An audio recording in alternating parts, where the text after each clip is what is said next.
Alright guys, I want to give y'all an update where it was at on this thing. I got my flywheel mounted, starter put on. This is not the starter that come on this motor. I just had this and it's been sitting a while. It's a lot cleaner. And my mom's pressure washing her house today. So anyway, I'm gonna try to start wiring this starter up. And then I'm gonna go ahead and get the headers on.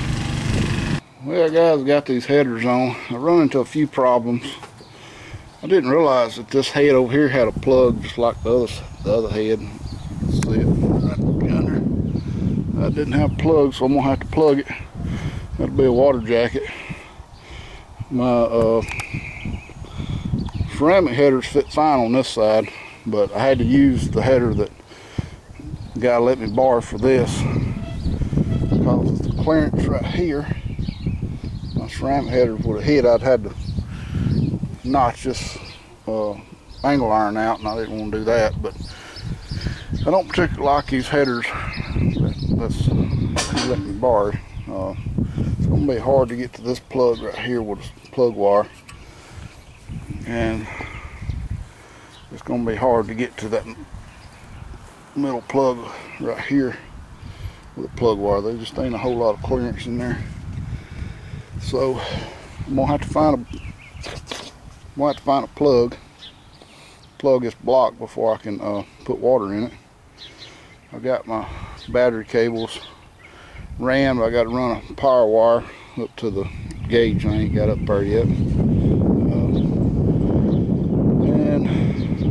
I have to run another one back down to the solenoid for the starter. So it's getting there. It's got to get all the radiator and all hooked up and the carburetor on. Find that plug, a plug for that. That's what's going to hold me up, I'm afraid. So I'll keep you posted. Alright guys, I found the plug. Where's the plug at? Square head plug. Got my alternator, fuel pump, fan on, and we lucked out on the radiator. It's going to miss it. Just enough clearance. But I did have to raise my gauge pod up a little higher. Thankfully I had enough, enough in through here I could raise it up. I'm glad I didn't weld it in place. So right now I broke a damn screw off on this side. So it ain't going nowhere, but it ain't very tight either, so I'm just going to leave that on there for the time being. Alright, so I got my belt on. I don't know if I'm going to hook this alternator up or not. I hadn't really decided. I may just stick a charger, keep a charger on that battery while I'm running it. And of course I had to put that on there to have the water pump working. And so now I've got this little adapter here for my gauge.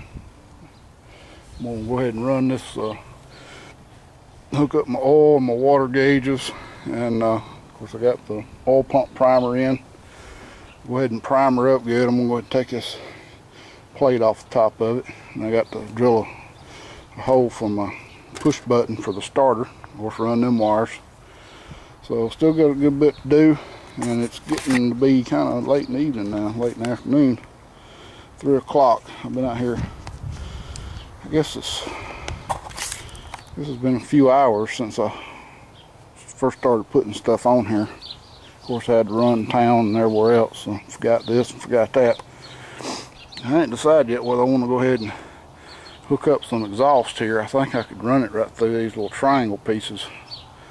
If I had some short exhaust pipe and a muffler, sure would be a lot quieter, but we're going to try it without it and see what it sounds like. I know it's going to wake the whole neighborhood up. That's the reason I want to try to get it done today. Day being Saturday and not tomorrow, because if I do it tomorrow I'm going to have to put mufflers on it, because you don't want to wait, be so loud on Sundays. So let me get back to work. I'm going to go ahead and hook this plastic line up and get her primed up. Well guys, running into some more issues here. One was this radiator needs, this part needs to be on this side for the factory hose to connect. If I do that, then the top part will be right on that bar there, so that ain't gonna work. So I found this hose, I don't know what it's off of. It fits, but I had to make it a little bit bigger up here. I had to split it a little bit to get it on. So I'm hoping it ain't gonna leak.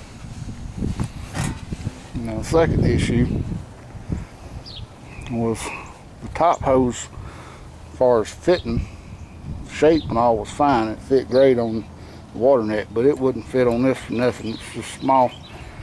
So I got to get a 1.5 inch inside diameter flex hose to connect these two up. And actually I may go out here to just look in this truck and see if it's laying in there. It might be. I think it was one on it. I got my little starter switch here, a little momentary push button. Of course I ain't got nothing wired up yet. Still working. Well guys, I found the original radiator hose that come off this in this truck, so it fits perfect. Put it back on. I can't believe I didn't cut it or didn't throw it away. It was just lucky it was just still laying over there. So disaster averted for now. Now just continue running wires and plumbing and hooking up sensors and all. Alright guys, I got my oil pressure sending unit hooked up. And I never got this thing to work. I had to take a hammer and tap on it to get it to seat good. I think it's working alright now.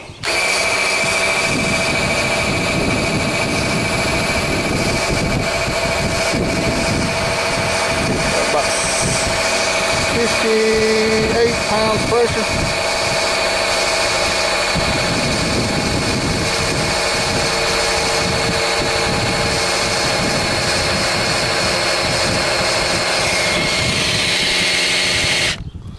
I think that ought to be good.